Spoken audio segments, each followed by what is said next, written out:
Buenos días, hermanos. Vamos a empezar este estudio. Hoy vamos a ver la persecución que no detiene a la iglesia en Hechos capítulo 5 versículos 17 a 42. Vamos a orar antes de iniciar ese tiempo en la palabra. Oremos. Señor, gracias te damos por tu palabra. Gracias te damos porque es tu mensaje para nosotros. Gracias te damos porque nos das esta oportunidad para aprender un poco más acerca de tu iglesia, acerca de los inicios de tu iglesia, y pedimos que tú lo utilizas como motivación para nosotros y que hablas a nuestros corazones y que tu espíritu nos asiste en este tiempo. Gracias te damos, Señor, en el nombre de Cristo. Amén. Pues voy a leer Hechos capítulo 5, 17 a 42. Es una sección larga, pero vamos a ver toda esta sección en esta mañana.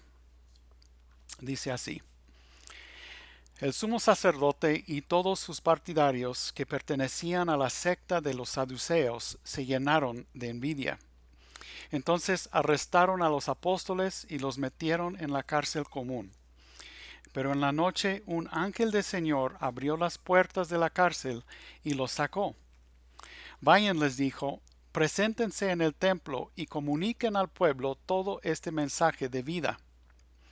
Conforme a lo que habían oído, al amanecer entraron en el templo y se pusieron a enseñar.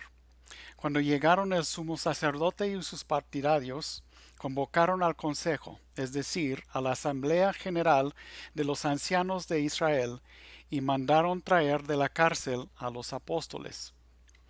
Pero al llegar los guardias a la cárcel no los encontraron, así que volvieron con el siguiente informe: encontramos la cárcel cerrada, con todas las medidas de seguridad, y a los guardias firmes a las puertas, pero cuando abrimos no encontramos a nadie adentro. Al oírlo, el capitán de la guardia del templo y los jefes de los sacerdotes se quedaron perplejos, preguntándose en qué terminaría todo aquello. En esto se presentó alguien que les informó: miren, los hombres que ustedes metieron en la cárcel están en el templo y siguen enseñando al pueblo. Fue entonces el capitán con sus guardias y trajo a los apóstoles sin recurrir a la fuerza, porque temían ser apedreados por la gente. Los condujeron al consejo y el sumo sacerdote les reclamó: les hemos prohibido terminantemente enseñar en ese nombre. Sin embargo, ustedes han llenado a Jerusalén con sus enseñanzas y se han propuesto echarnos la culpa a nosotros de la muerte de ese hombre. Es necesario obedecer a Dios antes que a los hombres, respondieron Pedro y los demás apóstoles. El Dios de nuestros antepasados resucitó a Jesús, a quien ustedes mataron colgándolo de un madero. Por su poder, Dios lo exaltó como príncipe y salvador, para que diera a Israel arrepentimiento y perdón de pecados. Nosotros somos testigos de estos acontecimientos, y también lo es el Espíritu Santo que Dios ha dado a quienes le obedecen. A los que oyeron esto se les subió la sangre a la cabeza y querían matarlos.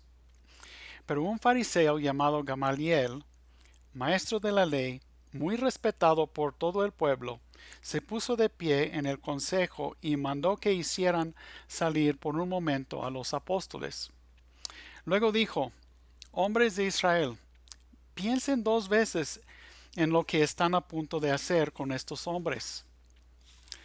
Hace algún tiempo surgió Teudas, jactándose de ser alguien, y se le unieron unos 400 hombres. Pero lo mataron y todos sus seguidores se dispersaron y ahí se acabó todo. Después de él surgió Judas el Galileo en los días del censo y logró que la gente lo siguiera. A él también lo mataron y todos sus secuaces se dispersaron. En este caso, les aconsejo que dejen a estos hombres en paz. Suéltenlos. Si lo que se proponen y hacen es de origen humano, fracasará. Pero si es de Dios, no podrán destruirlos. Y ustedes se encontrarán luchando contra Dios. Se dejaron pues persuadir por Gamaliel. Entonces llamaron a los apóstoles y luego de azotarlos, les ordenaron que no hablaran más en el nombre de Jesús. Después de eso, los soltaron. Así pues, los apóstoles salieron del consejo llenos de gozo por haber sido considerados dignos de sufrir afrentas por causa del nombre. Y día tras día, en el templo y de casa en casa, no dejaban de enseñar y anunciar las buenas nuevas de que Jesús es el Mesías.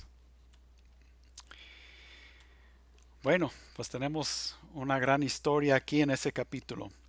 Es otro relato de una serie de eventos que suceden uno tras otra. Todo esto inicia con los apóstoles siendo arrestados y encarcelados por la envidia de los líderes de Israel. Luego son liberados de la cárcel por un ángel quien les dice que en la mañana deben regresar al templo a predicar. Mientras los ancianos de Israel, el Sanedrín, se reúne para confrontar a los apóstoles. Pero cuando mandan a traer a los apóstoles se encuentran con su sorpresa de que los apóstoles ya no están en la cárcel. Luego encuentran a los apóstoles enseñando al pueblo en el área del templo y los llevan al concilio para ser interrogados. En el intercambio entre los apóstoles y los líderes expresan su descontento por el hecho de que los apóstoles siguen predicando a Jesús. Pedro y los demás responden que tienen que hacerlo en obediencia a Dios. Y otra vez predican el Evangelio al concilio. Muchos de los concilios se enojan y quieren matar a los apóstoles, pero por el consejo sabio de Gamaliel se detienen y terminan azotando a los apóstoles y ordenándolos a no predicar más en el nombre de Jesús. Pero los apóstoles salen siendo gozosos y no dejen de enseñar y predicar el Evangelio de Jesús. Pues vamos a hablar del contexto un poquito. Aquí estamos en esta sección del libro de Hechos. Los primeros 7 capítulos hablan de la iglesia en Jerusalén, desde su nacimiento en el día de Pentecostés hasta un tiempo de crecimiento y persecución. Esta es la iglesia de los judíos. La iglesia está en su infancia y mayormente está aquí en una sola ciudad, es decir, Jerusalén. Pronto vendrá la explosión de la iglesia que llevará a los apóstoles, bueno, no los apóstoles, pero llevará a la iglesia fuera de Jerusalén y también fuera de Israel. Pero ahora la iglesia tiene que liderar o lidiar con la oposición de los líderes religiosos. Quiero ver este relato primero desde la perspectiva de los líderes y después de la perspectiva de los apóstoles y finalmente desde la perspectiva de Dios. Entonces vamos a hablar de estos eventos primero de la perspectiva de los líderes religiosos. Pues podemos decir que estos líderes fueron motivados por envidia. Leímos en los versículos anteriores a esta sección que los apóstoles estaban haciendo muchas señales y maravillas milagrosas y tenían el favor de la gente.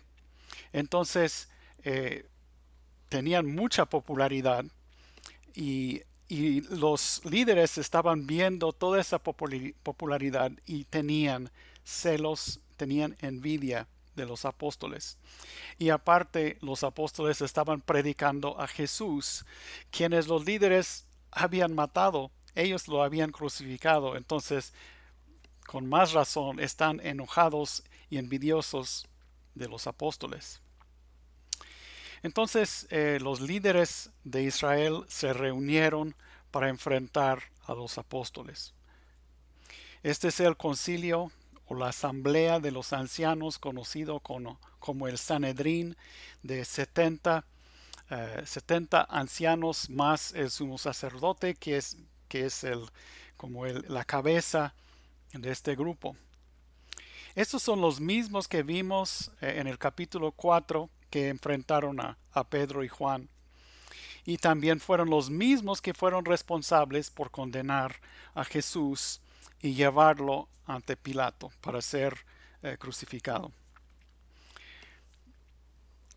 La siguiente cosa que vemos es cuando ellos mandan a llamar a los apóstoles de la cárcel y se encuentran que no están ahí, deben haber sido muy sorprendidos.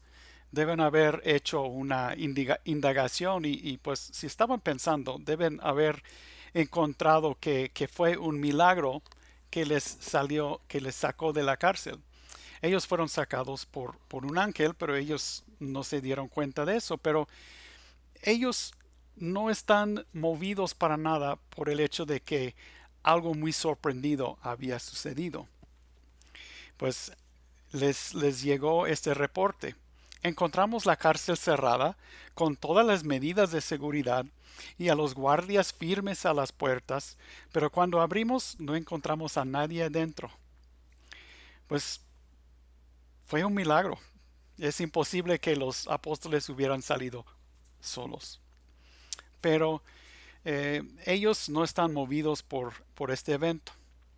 Es como durante el ministerio de Jesús. Jesús hizo muchos milagros, muchas señales, pero los líderes religiosos nunca fueron movidos a creer en Jesús, con la única excepción de Nicodemo y también José de Arimateo. Todos los demás estaban en contra de Jesús. Aun cuando Jesús resucitó a Lázaro de la muerte, cuando los líderes religiosos escucharon de esto, no creyeron en Jesús, más bien buscaron cómo matar a Jesús y también cómo matar a Lázaro. Entonces, pues hay una enseñanza aquí que no debemos pensar que la gente será convencida a creer en Jesús por un milagro. Nos gustaría pensar que si pudiéramos obrar milagros o señales, que la gente va a ser convencida, pero sabe que pues vemos que en el ministerio de Jesús y el ministerio de los apóstoles obraron muchos milagros y muchos no fueron convencidos, aunque algunos sí, pero muchos otros no. Es algo como Jesús dijo a Tomás: tú crees porque me has visto, benditos los que creen sin verme. Es decir, la fe no necesita ver milagros. La fe es algo que Dios obra en nuestros corazones y es algo que no necesita necesariamente ver un milagro. Bueno, la siguiente cosa que vemos acerca de los líderes es que ellos confiaron en su autoridad. Ellos dijeron a los apóstoles: les hemos prohibido terminantemente enseñar en ese nombre. Y ellos pensaron que solamente con su autoridad, que esto era suficiente para poder detener a los apóstoles. Pero los apóstoles estaban bajo una autoridad mayor y nosotros también. Entonces, su autoridad no fue suficiente, aunque ellos confiaron mucho en su autoridad. Creyeron que su autoridad era mucho, pero realmente no era tan gran cosa. La siguiente cosa que vemos acerca de estos líderes es que ellos niegan su culpabilidad. Quieren negar su involucramiento en la muerte de Jesús. Pues leyendo otra vez el versículo 28, dijeron: les hemos prohibido terminantemente enseñar en ese nombre. Sin embargo, ustedes han llenado a Jerusalén con sus enseñanzas y se han propuesto echarnos la culpa a nosotros de la muerte de ese hombre. Qué chistoso. Estos hombres eran culpables. Ellos habían conspirado contra Jesús. Lo acusaron falsamente y cuando fueron a Pilato, ellos exigieron a Pilato a crucificar a Jesús. Leemos, por ejemplo, en Juan 19:7 de que los líderes judíos dijeron a Pilato, según nuestra ley, debe morir porque afirmó que era el Hijo de Dios. Luego más adelante leemos también de que cuando Pilato trató de poner en libertad a Jesús, que los líderes judíos gritaron, si pones en libertad a ese hombre, no eres amigo de César. Todo el que se proclama a sí mismo rey está en rebeldía contra César. Entonces ellos estaban hasta torciendo el brazo, tratando de manipular a Pilato a crucificar a Jesús. Pero ahora están diciendo, ¿cómo quieren echarnos a nosotros la culpa de la sangre de Jesús? Nosotros no fuimos. Es muy típico eso de la pecaminosidad del hombre, negar su responsabilidad. Ellos eran totalmente culpables, pero querían negarlo. También vemos que los líderes se llenaron de ira al escuchar la respuesta de los apóstoles. Leemos en el versículo 33, a los que oyeron esto se les subió la sangre a la cabeza y querían matarlos. Esto fue cuando escucharon de que los apóstoles dijeron que tenían que continuar predicando a Jesús. Se llenaron de enojo. Pero bueno, ellos fueron calmados por las palabras de Gamaliel. Gamaliel, como dice que fue un maestro muy respetado, fue un fariseo y dice que él trajo sabiduría basado en cierto conocimiento de la historia. Gamaliel menciona a dos líderes, parece que eran revoltosos, que habían traído a muchos seguidores, pero que cuando cada uno fue muerto, de que su movimiento desapareció. Entonces, Gamaliel está diciendo, bueno, pues este Jesús también fue un líder de un grupo de gente, él ya ha muerto, pues si él es un falso, pues su movimiento también va a desaparecer. Y pues tiene razón mayormente que esto típicamente sucede. Entonces, la conclusión de Gamaliel en los versículos 38 y 39 fue de que les aconsejo que dejen a estos hombres en paz, suéltenlos. Si lo que se proponen y hacen es de origen humano, fracasará. Pero si es de Dios, no podrán destruirlos, y ustedes se encontrarán luchando contra Dios. Y dice que se dejaron persuadir por Gamaliel. Es interesante que Saulo de Tarso, quien había sido alumno de Gamaliel, aparentemente después ignoró este consejo. Porque Saulo, aunque había sido alumno de Gamaliel, se va a convertir en un perseguidor de los cristianos. Pero Saulo va a terminar siendo un cristiano, siendo un apóstol. Entonces, aún entre los adversarios, Dios puede sacar a ellos de su incredulidad y hacerlos o llevarlos a creer en el Evangelio, como con Saulo. No sabemos si Saulo estaba presente en esta reunión o no. Pero bueno, vamos a hablar de la perspectiva de los apóstoles y de la iglesia. Vemos que por segunda vez que los apóstoles son puestos en la cárcel después de ser arrestados. ¿Cuántos de nosotros estaríamos dispuestos a ir a la cárcel por nuestra fe? Tenemos esta cantidad de fe, tenemos esta cantidad de convicción, debemos tenerlo, porque muchos cristianos a través de los años, a través de los siglos, han ido a la cárcel por su fe. Cuando vemos las cosas desde la perspectiva de los apóstoles, podemos tratar de imaginar qué estaba pasando por su mente. Ellos no tuvieron ninguna idea de lo que iba a pasar después de ser metidos a la cárcel. Estando en la cárcel, ellos probablemente se imaginaban a muchas posibilidades. Eh, Me imagino que pensaban que podían ser ejecutados, eh, o que podían ser liberados. Probablemente no se imaginaron que iban a ser liberados por un ángel. Muchos cristianos han sido encarcelados por su fe. Algunos han sido liberados. Algunos han sufrido torturas. Otros han sido muertos. Algunos terminaron muriéndose después de muchos años de ser encarcelados. Nosotros nunca sabemos nuestro futuro y los apóstoles tampoco supieron su futuro.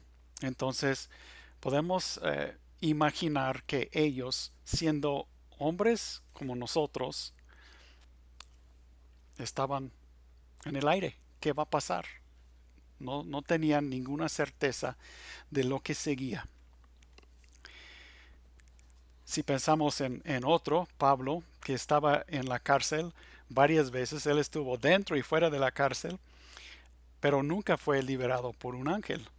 Él sí fue liberado varias veces, pero la última vez terminó siendo ejecutado. Bueno, cuando apareció un ángel en la cárcel para liberar a los apóstoles, pues debe haber sido una gran sorpresa para ellos. Pero el ángel los sacó de la cárcel, parece que él abrió y cerró a los candados, um, los cerró detrás de él para que quedara cerrada la cárcel. Y después les dio instrucciones para regresar al templo y seguir predicando. Y vemos que los apóstoles fueron obedientes a las instrucciones del ángel. Regresaron al templo en la mañana y empezaron a predicar, y después de un rato fueron arrestados de nuevo. Deben haber pensado, ¿y ahora qué? ¿Ahora qué va a pasar? Otra vez nos arrestan.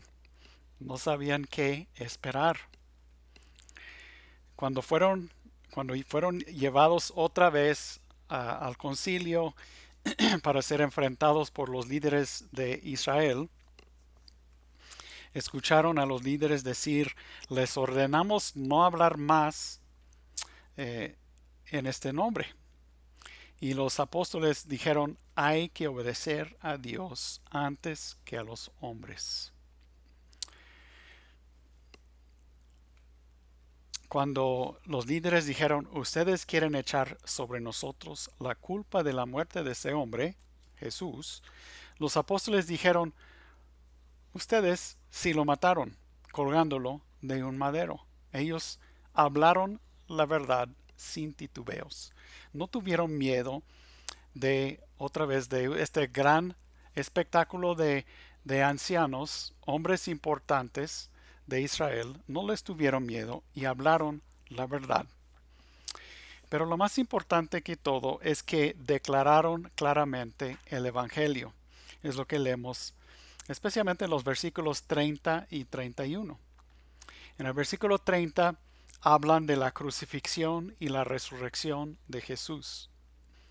Dicen: el Dios de nuestros antepasados resucitó a Jesús, a quienes ustedes mataron colgándolo de un madero.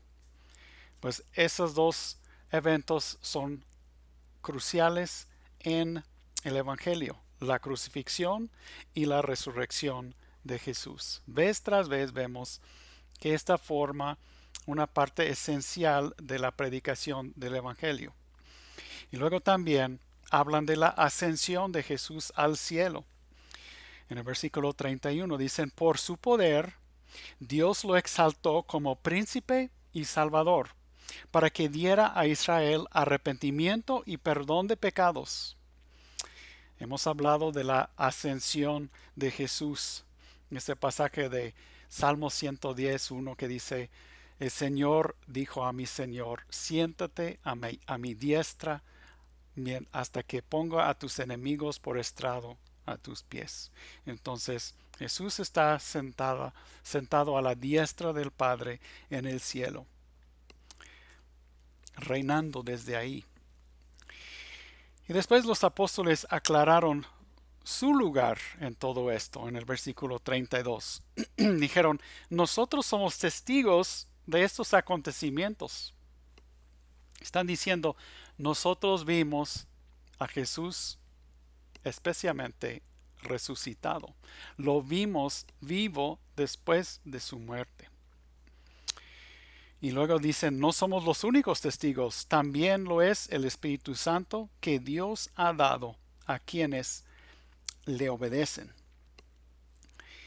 Bueno, después de anunciar el Evangelio al concilio, los apóstoles fueron sacados para esperar el veredicto mientras Gamaliel habló a los demás. La última cosa que ellos escucharon antes de ser sacados fueron varias voces de hombres enojados que estaban gritando, mátalos, mátalos. Otra vez, ellos están en esta posición de estar preguntando, ahora, ¿qué va a pasar? Quiero resaltar que ellos eran hombres como nosotros. Sí tenían el Espíritu Santo, sí tenían el respaldo de Dios, pero eran hombres con temores, con las debilidades de hombres igual que nosotros. Entonces, pues no debemos pensar que eran Superman o algo así. Ellos eran hombres normales, pero actuaron con fe y con obediencia. Entonces, cuando salió el veredicto de que iban a ser azotados y liberados, pues tal vez estaban sorprendidos, porque estaban esperando ser tal vez matados por estos hombres enojados. Entonces fueron azotados, y saben que los azotes sí dolieron. No nos dice la escritura cuántos azotes recibieron, pero sí fueron azotes y sí dolieron. Pero lo interesante, lo que leemos después de esto, es que los apóstoles fueron gozosos por haber sufrido por el nombre de Jesús. No debemos temer las dificultades o los sufrimientos que nos puede llegar por ser seguidores de Jesús. Pedro después escribió en 1 de Pedro 2:21, pues Dios los llamó a hacer lo bueno, aunque eso signifique que tengan que sufrir, tal como Cristo sufrió por ustedes. Él es su ejemplo y deben seguir sus pasos. Lo último que podemos decir en este pasaje acerca de los apóstoles es que los apóstoles ignoraron el orden de los líderes de Israel. Ignoraron el orden de los líderes de Israel, porque ellos habían ordenado a los apóstoles a no hablar más en el nombre de Jesús. Pero leemos en el versículo 42, y todos los días en el templo y de casa en casa no cesaban de enseñar y predicar a Jesús como el Cristo. La obra del Evangelio, el avance del Evangelio continuó avanzando. Eso es lo que vemos en ese capítulo. Pero vamos a ver esto desde la perspectiva de Dios y especialmente desde la perspectiva de Jesús. Una cosa que podemos decir para iniciar es que Jesús ama a la iglesia. Jesús amó a la iglesia suficientemente para dar su vida por ella. Dice Efesios 5:2, Él nos amó y se ofreció a sí mismo como sacrificio por nosotros, como aroma agradable a Dios.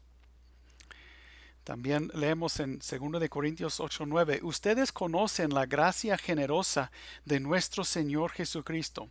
Aunque era rico por amor a ustedes, se hizo pobre para que mediante su pobreza pudiera hacerlos ricos.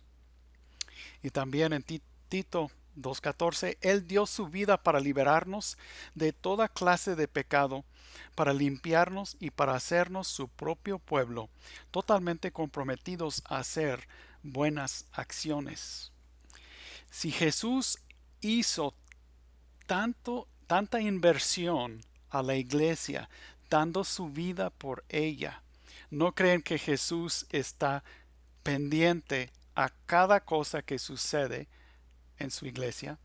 Él está observando, Él está pendiente a cada cosa, a cada acción y todos los movimientos que estaban sucediendo en ese capítulo, pero también con cada cosa que sucede con nosotros como sus seguidores, porque Cristo ama a su iglesia. También podemos decir que Jesús es el constructor de la iglesia. Él dijo, sobre esta roca edificaré mi iglesia, y las puertas del Hades no prevalecerán contra ella. Lo que quiere decir, pues Jesús está declarando victoria de la iglesia sobre sus enemigos. No va a haber ningún enemigo que va a triunfar sobre su iglesia. Tal vez por unos momentos algunos enemigos van a tener ciertas victorias sobre la iglesia, pero al final la iglesia será victoriosa.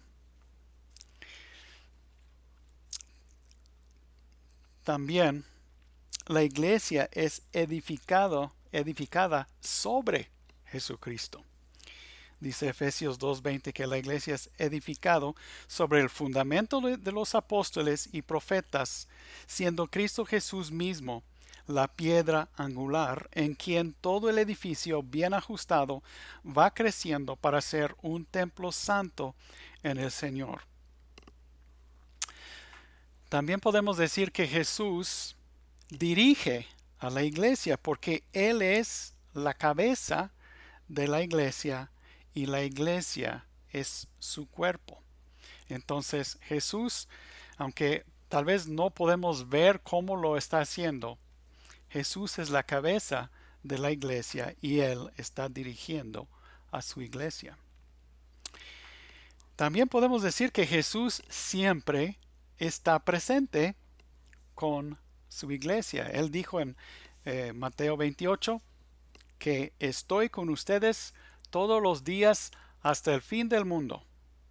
Todos los días. Todos, absolutamente todos los días. Y esto incluye hoy, en esta pandemia, incluye todos los días que encontramos dificultades o cualquier cosa. Jesús está con nosotros. Podemos concluir que Jesús es el principal interesado y el principal responsable por el avance de la iglesia. Pase lo que pase, la iglesia avanzará. Si agregamos la soberanía de Dios, si agregamos de que Dios es todopoderoso y que Dios está respaldando la iglesia, pues la iglesia tiene que salir victorioso, no porque nosotros somos algo, pero porque Dios está a cargo de su iglesia y Él está respaldando a su iglesia. Habrá oposición y persecución. Habrá amenazas. Habrá martirios. Habrá herejías. La iglesia siempre ha tenido y tendrá sus altibajos. Ha tenido retrocesos, pero nunca será destruida. Es algo como la bolsa de valores. Siempre dicen que a largo plazo la bolsa de valores va hacia arriba. Sabemos que día tras día la bolsa de valores Puede ir arriba un poquito o puede ir abajo un poquito o hasta puede ir arriba mucho o abajo mucho, pero la historia demuestra que a lo largo del tiempo va para arriba. Si vemos la historia de la iglesia, podemos ver que la iglesia ha pasado por muchos retos mayores, pero siempre ha seguido adelante.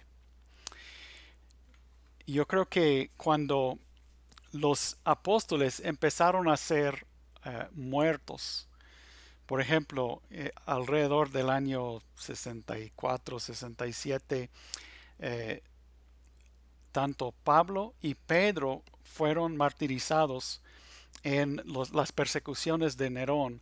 Tal vez muchos pensaron, hemos perdido a nuestros líderes más importantes. La iglesia se va a acabar. ¿Se acabó la iglesia? No. Aunque todos los apóstoles fueron muertos, la iglesia siguió. La iglesia continuó avanzando a pesar de muchos siglos de herejía. Hubo herejía por muchos siglos y en la reforma la iglesia renació. Y podemos decir que la iglesia renació con una fuerza nueva y sigue adelante hoy día, más fuerte que nunca. Y podemos decir que la iglesia ha seguido adelante a pesar de las persecuciones comunistas que han sido las más fuertes persecuciones que la iglesia ha enfrentado. Cuando Rusia tomó control, cuando los comunistas tomaron control de Rusia, intentaron erradicar a la iglesia cristiana. Encarcelaron a muchos cristianos tanto en Rusia como en Europa Oriental. Muchos cristianos fueron muertos, encarcelados, iglesias fueron cerradas, pero algunos 70 años después el comunismo cayó y ¿sabe qué? La iglesia continuó en Rusia y en Europa Oriental. Aún en China, donde siguen persiguiendo a los cristianos, hay alrededor de 100 millones de cristianos. A pesar de tanta persecución, la iglesia ha crecido y crecido en China. No hay nada que va a parar a la iglesia. La iglesia enfrentará muchas luchas y muchos retos. Pero el plan de Dios para la iglesia continuará avanzando y será victoriosa al final, porque este es el plan de Dios. Esto nos debe llenar de confianza. Una pandemia no puede detener a la iglesia. La falla de los hombres no puede parar a la iglesia.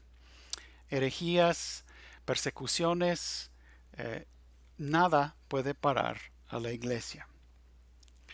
Esto debe llenarnos de fe y de confianza y debe darnos confianza para hablar, confianza para vivir para Cristo y confianza para no temer a ninguna cosa, para vivir para Cristo día tras día. Vamos a orar. Señor, gracias te damos de que tú respaldas a la iglesia. La iglesia será victoriosa porque Cristo será victorioso.